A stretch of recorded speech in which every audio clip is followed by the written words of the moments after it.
নেতৃবৃন্দ মৃত্যুবরণ করেছেন, তাদের রুহের মাগফিরাত ও স্মৃতির পরিবারের প্রতি আমরা সমবেদনা জানাই, তাদের আত্মার মাগফিরাত কামনা করি। এখন আমরা 1 মিনিট দাঁড়িয়ে আমরা একটু তাদের শ্রদ্ধা জানাই।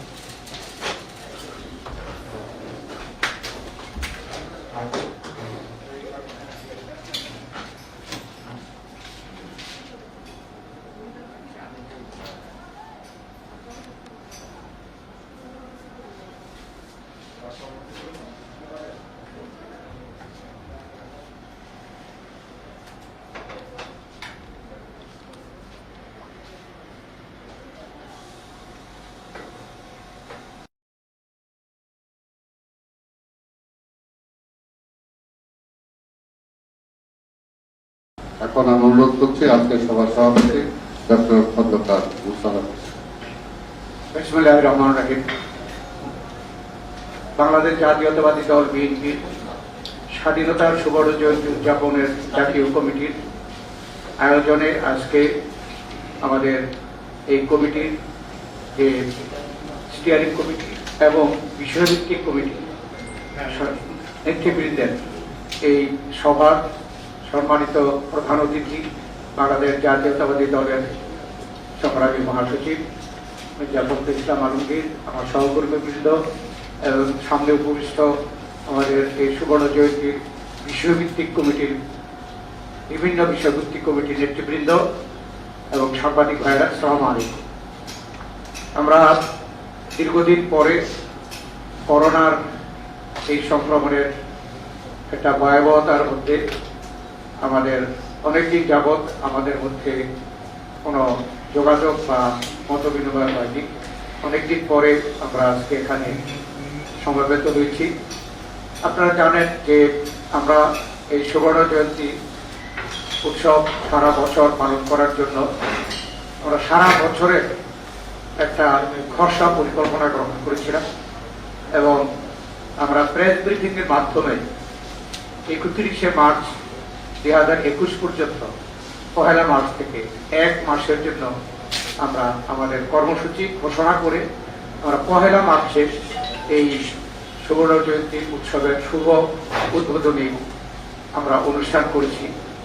এরপরের থেকে আমরা ফিজিক্যালি আমরা কিন্তু 2 তারিখ থেকে শুরু করি বিভিন্ন বিষয়ে আমরা 9 তারিখ পর্যন্ত কিন্তু আমরা ওপেন প্রেস ক্লাবে বিভিন্ন অনুষ্ঠানগুলো আমাদের যে পরিকল্পনা মোতাবেক করেছি আপনাদের নিশ্চয়ই মনে আছে, আমি রিপিট করতে চাই।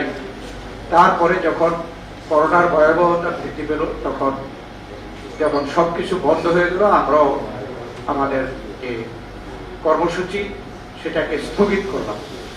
সেই সাথে আপনারা জানেন যে আমাদের দলীয় পক্ষ থেকেও বিএনপি থেকেও সকল সাংগঠনিক কর্মসূচি স্থগিত করা ছিল।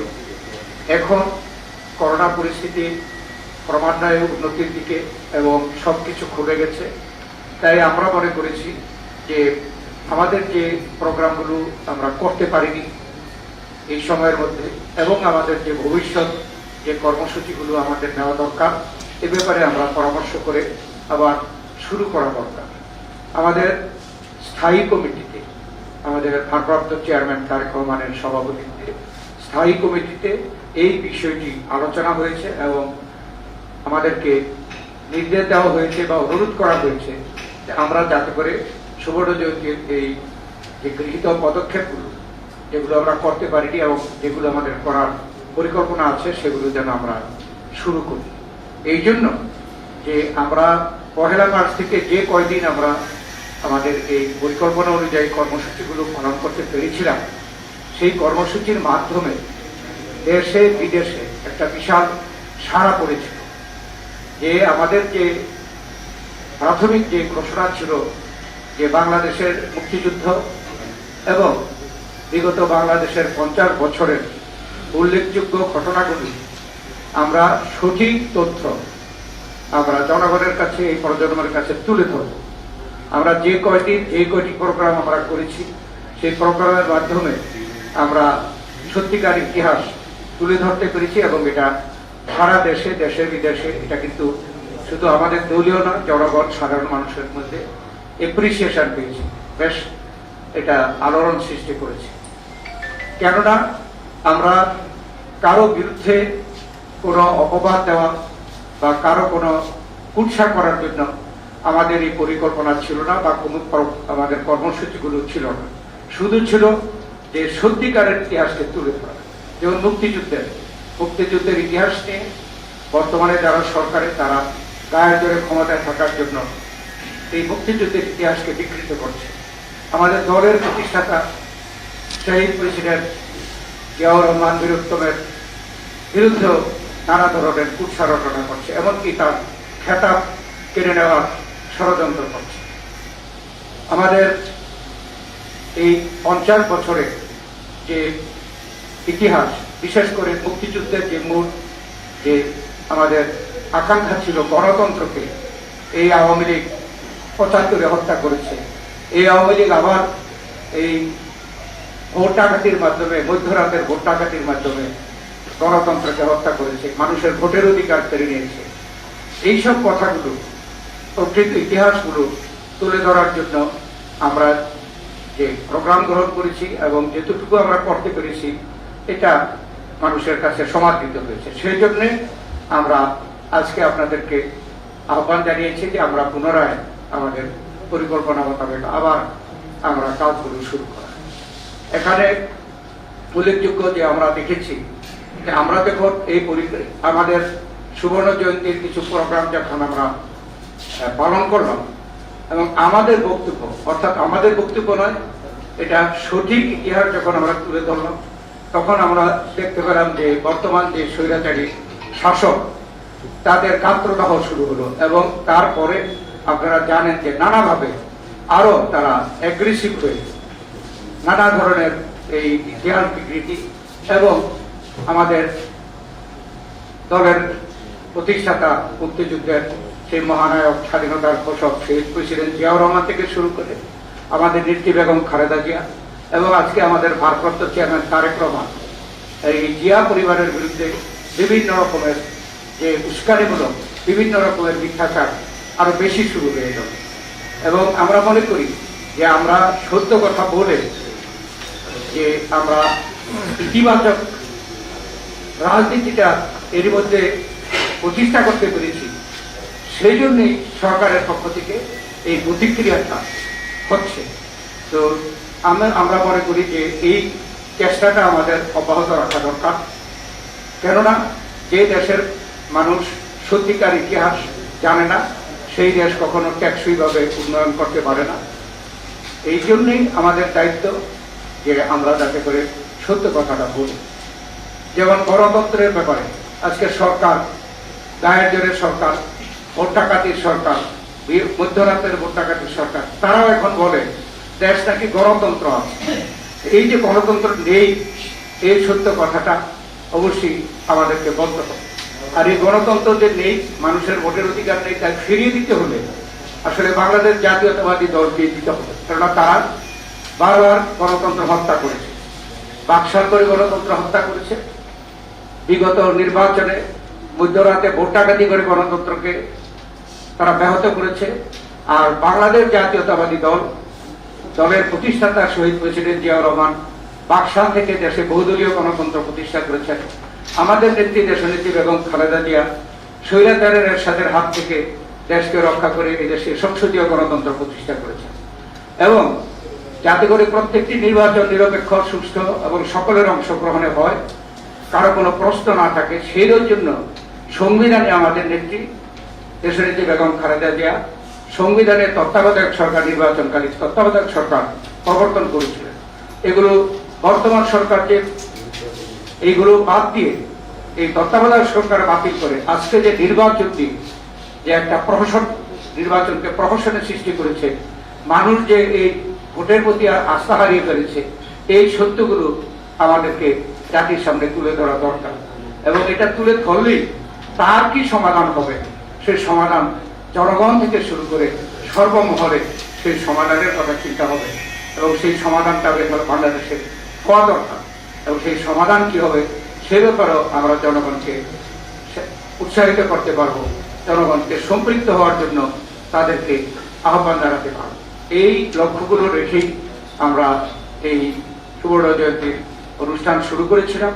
করোনার কারণে আমাদের স্থগিত করতে হয়েছে।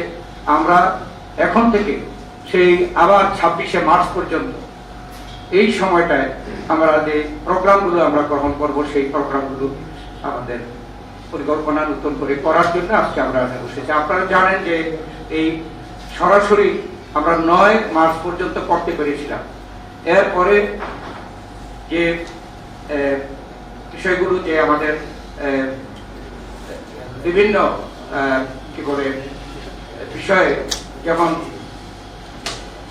স্বাধীনতার ঘোষণা, মুক্তিযুদ্ধ, জ্যাক ফোর্স, বীরত্ব জিয়াউর রহমান শীর্ষক সেমিনার আমরা 22 মার্চ এটা আমরা করেছি, ভার্চুয়ালি করেছি। এরপরে আরো অনেকগুলো প্রোগ্রাম ভার্চুয়ালি আমরা করেছি, যেমন আমরা আমাদের মিডিয়া কমিটি বিভিন্ন জেলা এবং বিভাগের সাথে তারা এই ভার্চুয়ালের মাধ্যমে আলোচনা করেছে এবং বিভিন্ন অ্যাকশন বা তাদেরকে সংগঠিত হওয়ার জন্য উদ্বুদ্ধ করেছে। চিকিৎসা ও সেবা কমিটি কর্তৃক রক্তদান কর্মসূচি একটা আমরা 13 মার্চ উদ্বোধন করেছিলাম। তারপরে স্বাধীনতা দিবস উপলক্ষে ভার্চুয়াল আলোচনা, মুক্তিযুদ্ধের পেশাজীবীদের ভূমিকা সম্বন্ধে ভার্চুয়াল। তারপরে 30শে জুন প্রথম রাষ্ট্রপতি নির্বাচন সংক্রান্ত বিষয়ে একটা ভার্চুয়াল আলোচনা আমরা করেছি। সংবাদপত্রের কালো দিবস উপলক্ষে 16 জুন আমরা ভার্চুয়াল আলোচনা করেছি এবং 7 জুলাই মুক্তিযুদ্ধকালীন মেজর জিয়াউর রহমান বীরত্বের নেতৃত্বে প্রথম সামরিক ব্রিগেড জ্যাক ফোর্স গঠনের দিনটিকে আমরা স্মরণ করে ভার্চুয়াল আলোচনা করেছি। তারপরে ব্যক্তিখাত বিকাশে শহীদ জিয়া এবং দেশে মুক্তবাজার অর্থনীতির যে বিষয়ে একটা ভার্চুয়াল আলোচনা সভা আমরা করেছি। তারপরে জিয়া কর্তৃক স্বাধীন বাংলাদেশ সরকারের প্রথম বেসামরিক প্রশাসন উদ্বোধন যে হয়েছে, এটা হয়তো অনেকে ভুলে গেছে, সেই বিষয়ে আমরা আলোচনা করেছি। এটা আপনাদের অবগতির জন্য জানালাম। অনেকে এটার সাথে সম্পৃক্ত ছিলেন। আমরা যতটুকু সম্ভব সারা দেশব্যাপী নেতা কর্মীদের, এমনকি বিদেশের আমাদের নেতা কর্মীদেরকে সম্পৃক্ত করেই আলোচনা করে যাচ্ছি। আমি এই বলে এখানে শেষ করতে চাই। আপনাদের মতামত আমরা পরে গ্রহণ করব। এখন আমি আমাদের এই সুবর্ণ জয়ন্তীর আমাদের উদ্দেশ্য, সুবর্ণ জয়ন্তী দেশ, জাতি, রাজনীতি এবং ভবিষ্যৎ বিষয়ে আমাদের আলোকপাত করবেন আমাদের দলের সংগ্রামী মহাসচিব। আজকের এই আলোচনায় সবার প্রধান অতিথি জনাব মির্জা ফখরুল ইসলাম। বাংলাদেশ জাতীয় দল বিএনপির স্বাধীনতার সুবর্ণ জয়ন্তী উদযাপন জাতীয় কমিটি আয়োজিত আজকের এই মত বিনিময় সভার সম্মানিত সভাপতি, আহ্বায়ক এবং বাংলাদেশ জাতীয় দলের জাতীয় স্থায়ী কমিটির সদস্য সাবেক মন্ত্রী ডক্টর খন্দকার মোশাররফ হোসেন, মঞ্চে উপস্থিত আছেন আমাদের সহকর্মীবৃন্দ, জাতীয় স্থায়ী কমিটির সম্মানিত সদস্যবৃন্দ, শাহজাহান ওমর এবং আজকে সভায় অংশগ্রহণকারী আমাদের সহকর্মীবৃন্দ, আসসালামু আলাইকুম। আমরা সবাই জানি যে আমরা এই স্বাধীনতার সুবর্ণ জয়ন্তী উদযাপন করার জন্য আমরা যে জাতীয় কমিটি গঠন করেছিলাম, তারা যথাসময়ে সঠিকভাবেই একটা সারা বছরের একটা কর্মসূচি গ্রহণ করেছিলেন এবং বিভিন্ন বিষয়ভিত্তিক কমিটি গঠন করে তারা কাজগুলো অত্যন্ত সফলভাবেই তারা সম্পাদন করছিলেন এবং দুর্ভাগ্যক্রমে করোনা সংক্রমণের ফলে আমাদের এই কার্যক্রম স্থগিত হয়ে যায় এবং বেশিরভাগ সময় আমরা ফিজিক্যালি আমরা এই অনুষ্ঠানগুলো করতে পারি। এর মধ্যে কতগুলো অত্যন্ত জরুরি আপনার কার্যক্রম হয়ে গেছে। বাকি যে কার্যক্রমগুলো আছে, আমার মনে হয় আমরা যে সময়টা আমরা সামনে পাচ্ছি, অক্টোবর মাস, আপনার নভেম্বর, ডিসেম্বর, এই 3টি মাসের মধ্যে আমরা যতটুকু সম্ভব, যদি করোনার সংক্রমণ আবার বৃদ্ধি না পায়, আল্লাহ না করুন, তাহলে আমরা সেটাকে বোধহয় সম্পন্ন করতে পারবো। আর এর মধ্যে অনেক বিষয় আছে যেগুলো আমরা হ্যাঁ ঠিক আছে, এই জিনিসগুলো আমাদেরকে আপনার সবসময় আমার মনে হয় যে আমাদের দেখা উচিত হবে। আমরা কেন এই সুবর্ণ জয়ন্তী, অনেকে আমাদের প্রশ্ন করে যে আপনার স্বাধীনতা সুবর্ণ জয়ন্তী উদযাপন করার জন্য জাতীয় কমিটি কেন গঠন করলেন? আমরা বাংলাদেশের স্বাধীনতা যুদ্ধের সঙ্গে আমাদের দলের সম্পর্কটা অবশ্যম্ভাবীভাবে জড়িত, ওতপ্রোতভাবে জড়িত। কারণ আমার দলের প্রতিষ্ঠাতা শহীদ প্রেসিডেন্ট জিয়া রহমান, তিনি স্বাধীনতা ঘোষণা দিয়েছিলেন এবং সেই স্বাধীনতা ঘোষণার মধ্য দিয়ে সমগ্র জাতি স্বাধীনতা যুদ্ধে ঝাঁপিয়ে পড়েছিল। এবং আজকে আমাদের যে দল গঠন করা হয় তখনও সেই স্বাধীনতা, সার্বভৌমত্ব ও গণতন্ত্র, এই তিনটি বিষয়ের উপরে কিন্তু সবচেয়ে বড় গুরুত্ব দেওয়া হয়েছিল। এবং আমরা যেটা লক্ষ্য করলাম দুঃখজনক ভাবে যে স্বাধীনতার পরে পরেই আওয়ামী লীগ ক্ষমতায় আসার পরে তারা কিন্তু 1971 সালে আমাদের বীর মুক্তিযোদ্ধারা যে লক্ষ্য সামনে নিয়ে, যে স্বপ্ন সামনে নিয়ে যুদ্ধ করেছিলেন সেটাকে কিন্তু সেই স্বপ্নকে তারা ধূলিসাৎ করে দেয়। এবং বাংলাদেশের মানুষের যে মূল কথা কি ছিল, যে একটি প্লুরাল সোসাইটি তৈরি করা, একটা বহুদলীয় গণতান্ত্রিক ব্যবস্থা এখানে নির্মাণ করা, একটি রাষ্ট্র নির্মাণ করা যে রাষ্ট্রে মানুষের মানবাধিকারগুলো সম্পূর্ণ রক্ষিত হবে, তার অধিকারগুলো রক্ষিত হবে এবং সে একটা মুক্ত সমাজে মুক্ত চিন্তার মধ্য দিয়ে সে তার পরবর্তী প্রজন্মকে এখানে তৈরি করতে পারে। কিন্তু দুর্ভাগ্যক্রমে আমরা দেখেছি যে আওয়ামী লীগ অত্যন্ত ব্যর্থ হয়ে তারা সেই লক্ষ্যের দিকে না গিয়েই তারা যেটা করেছে সেটা হচ্ছে তাদের একদলীয় শাসন ব্যবস্থা প্রতিষ্ঠা করবার লক্ষ্যে তারা বাংলাদেশের স্বাধীনতা যোদ্ধাদের সেই স্বপ্নকে তারা ধূলিসাৎ করে দিয়েছে। এটা আমরা দেখেছি। এই বিষয়গুলোকে সামনে নিয়ে এবং তারা পরবর্তীকালে এখন যারা আবার জোর করে ক্ষমতায় এসছে 2008 সালের পর থেকে, তারা পরিকল্পিতভাবে স্বাধীনতা ইতিহাসকে বিকৃত করে তারা তাদের নিজস্ব মন গড়া এক ইতিহাস পরবর্তী প্রজন্মের সামনে তুলে ধরছে। 50 বছর হয়েছে। এই 50 বছরে যে নতুন যে প্রজন্ম এসেছে, যে নতুন মানুষগুলো এসেছে, যে নতুন নাগরিকেরা এসেছে, তাদের সামনে কিন্তু একটা ভ্রান্ত ভুল ধারণা দেওয়া হচ্ছে। ক্ষমতা থাকার সুযোগ নিয়ে রাষ্ট্রের সমস্ত প্রতিষ্ঠানগুলোকে তারা করায়ত্ত করে আজকে এই স্বাধীনতার যে মূল বিষয়গুলো ছিল সেগুলো থেকে অনেক দূরে সরে গিয়ে জাতিকে আজকে একেবারে সর্বশান্ত করার পেছনে নিয়ে গেছে।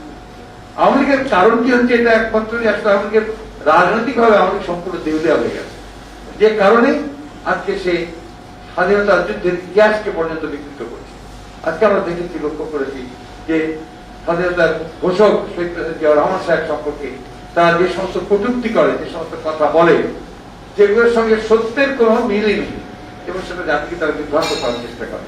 আমরা দেখেছি যে সংবিধান পর্যন্ত তারা আপনার এখানে পরিবর্তন করেছে। সেই সংবিধান 3টে অনুচ্ছেদে তারা এমন একটা বিধান দিয়েছে যে বিধানে আপনার যে কেউ তাদের বিরুদ্ধে কথা বললেই আপনার একটা রাষ্ট্রদ্রোহিতার মামলায় পড়বার সম্ভাবনা আছে। এই যে একটা ভয়াবহ রকমের একটা দমনমূলক, নিবর্তনমূলক একটা ব্যবস্থা তারা এখানে প্রতিষ্ঠা করতে চলেছে।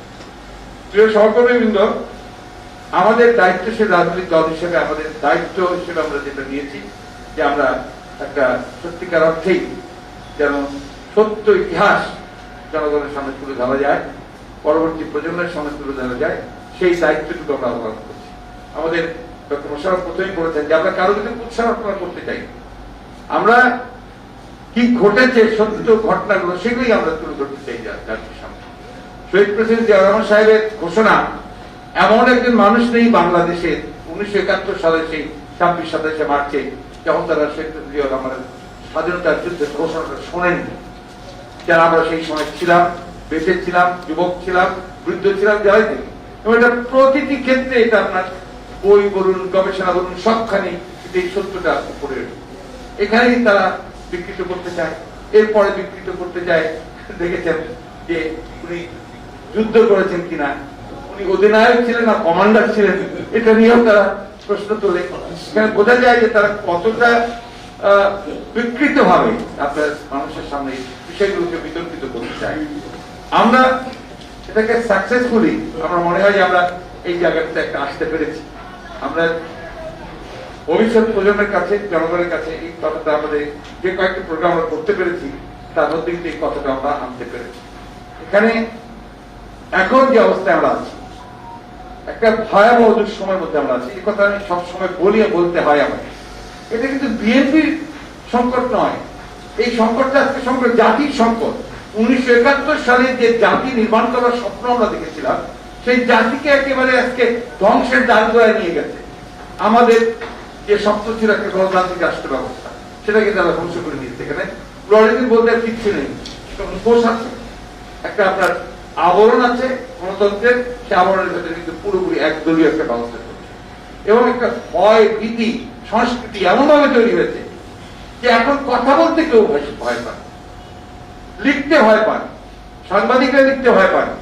আমি গত পরশু একটা রেস্টুরেন্টে গিয়েছিলাম, আমার কয়েকজন শুভাকাঙ্ক্ষী তারা আমাকে নিয়ে গিয়েছিলেন। তো রেস্টুরেন্টে যাওয়ার পরে দেখলাম যে যারা ওয়েটার্স, যারা আপনার খাদ্য সরবরাহ করতে কিছুক্ষণ পরে তারা এসে পাশে দাঁড়াচ্ছে, এসে দাঁড়িয়ে বলছে, স্যার আমরা কিন্তু বরিশাল থেকে এসেছি, শোনেন, নড়াইল থেকে এসেছি, কেউ যশোর থেকে এসেছি, আমরা কেউ ছাত্র দল করতাম, কেউ শ্রমিক দল করতাম, কেউ আমরা এই একটু আপনাদের সমর্থন করতাম। তারা কেউ এখন তাদের এলাকাতে টিকতে পারে না, মামলা মোকদ্দমা পুলিশের নির্যাতনে তারা পালিয়ে এসে এখানে আপনার কাজ শুরু করে। দেশের অবস্থা এমন অবস্থা যে স্বাভাবিকভাবে একটা মানুষ বেঁচে থাকে, 35 লক্ষ মানুষের বিরুদ্ধে মামলা, এটা আমি কম বললাম, কমিয়ে বলছি, এখন আরো বেড়ে গেছে। 500 করে অধিক মানুষকে গুম করা হয়েছে, সহস্রাধিক মানুষকে হত্যা করা হয়েছে।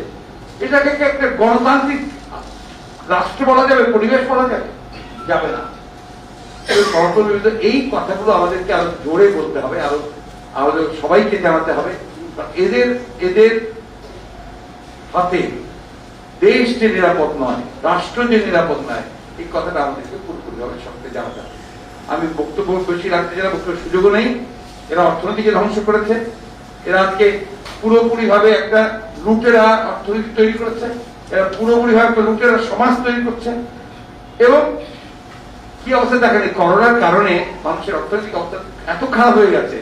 আপনারা দেখেছেন যে গতকাল একজন আপনার যুবক সেটা মোটরসাইকেল পুড়িয়ে দিয়েছে। কেন পুড়িয়েছে? সে বলছে যে আমি একটা সিরামিক্সের দোকান করতাম, সেটা করোনার কারণে বন্ধ হয়ে যাওয়ার কারণে আমি আমার সঞ্চিত অর্থ দিয়ে আমি একটা মোটরসাইকেল কিনে বাইক রাইডার চালানোর চেষ্টা করি। সেখানেও প্রতি পদে পদে আমাকে বাধা দেওয়া হচ্ছে যে আমাকে আপনার যে অমুক সার্টিফিকেট লাগবে, অমুক সার্টিফিকেট লাগবে, তার থেকে পুড়িয়ে দিতে। এটা কখন হয়? যখন হতাশা চরম পর্যায়ে গিয়ে পৌঁছে মানুষের, আজকে সেই অবস্থায় গিয়ে আমরা পৌঁছি। এখান থেকে বেরিয়ে আসতে হলে আমাদেরকে সবাইকে ঐক্যবদ্ধ হয়ে আমাদের সেই 1971 সালের স্বাধীনতা যুদ্ধের আমাদের লক্ষ্য ছিল যেখানে একটা বহু দলীয় একটা গণতান্ত্রিক ব্যবস্থা, মানুষের কথা বলার স্বাধীনতা, একই সঙ্গে এই দেশের স্বাধীনতা সার্বভৌমত্বকে অক্ষুণ্ণ রাখা, যেটা আমাদের প্রতিষ্ঠাতা শেখ মুজিবুর জিয়া রহমানের মূল কথা ছিল। এগুলোর জন্য আমাদেরকে সংগ্রাম করতে হবে, লড়াই করতে হবে এবং ভবিষ্যৎ প্রজন্মকে এই লড়াইয়ের সঙ্গে তাদেরকে সম্পৃক্ত করতে হবে, নতুন প্রজন্মকে। এই হওয়া উচিত আমাদের সুবর্ণ জয়ন্তীর লক্ষ্য, যাতে করে আমরা সেই দিকে যেতে পারি। আপনারা আশা করি আপনাদের আলোচনার মধ্যে সেই দিকগুলো খেয়াল রাখবেন, আর যেগুলো আমাদের এখনই আপনার নতুন করে প্রোগ্রাম নেওয়া সম্ভব সে বিষয়গুলো আপনারা আলোচনা করবেন। ধন্যবাদ আপনাদের সবাইকে। আসসালামু আলাইকুম।